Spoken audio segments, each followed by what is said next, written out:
हाँ जी दोस्तों, अज आप पहुंचे हैं पिंड पथराला बाबा सुखराज जी कोले। ते बाबे ने बई बहुत वधिया शौक नाल जानवर रखे आ, पंछी भी रखे आ। ते अज एक अनोखी चीज़ तुहानूं दिखाउणे आ ते आपां लैने बाबे तो जानकारी बई की जानवर है, की पंछी आ। हाँ जी बाबा जी, की किहड़ा पंछी है ये, की कहिंदे इहनूं जी? ਪਹਿਲਾਂ ਤਾਂ ਹੀ ਸਾਰਿਆਂ ਤੋਂ ਪਹਿਲਾਂ ਵਾਹਿਗੁਰੂ ਜੀ ਕਾ ਖਾਲਸਾ ਵਾਹਿਗੁਰੂ ਫਤਿਹ ਜੀ।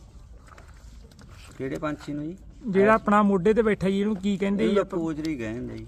ਠੀਕ ਹੈ, ਇਹ ਆਪਾਂ ਬਹੁਤ ਘੱਟ ਦੇਖੀ ਹੈ, ਅੱਜ ਪਹਿਲੀ ਵਾਰੀ ਦੇਖੀ ਆ। ਤੇ ਬਾਬੇ ਨੇ ਬਹੁਤ ਸ਼ੌਂਕ ਨਾਲ ਰੱਖੀ ਹੈ, ਪਿਆਰ ਨਾਲ। ਇਹ ਤਾਂ ਜੀ ਖੂਹ 'ਚ ਡਿੱਗੀ ਪਈ ਸੀ, ਛੋਟੀ ਜਿਹੀ ਸੀਗੀ। ਠੀਕ ਹੈ ਜੀ। ਪਾਣੀ 'ਚ ਡੁੱਬੀ ਪਈ ਸੀ। ਇੱਥੇ ਪਿੰਡ ਦੇ ਜੀ ਕਬੂਤਰ ਰੱਖਦੇ ਆ ਮੁੰਡੇ। ਠੀਕ ਹੈ ਜੀ ਬਾਬਾ ਜੀ।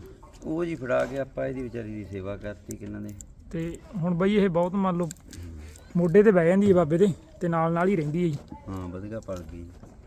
ਦਿਖਾਉਣੇ ਤੁਹਾਨੂੰ ਨੇੜ ਤੋਂ ਆਪਾਂ। ਸ਼ੇਰੂ ਆ ਜਾ। ਆਹ ਦੇਖੋ ਜੀ, ਬਹੁਤ ਸੋਹਣਾ ਪੰਛੀ ਹੈ ਜੀ।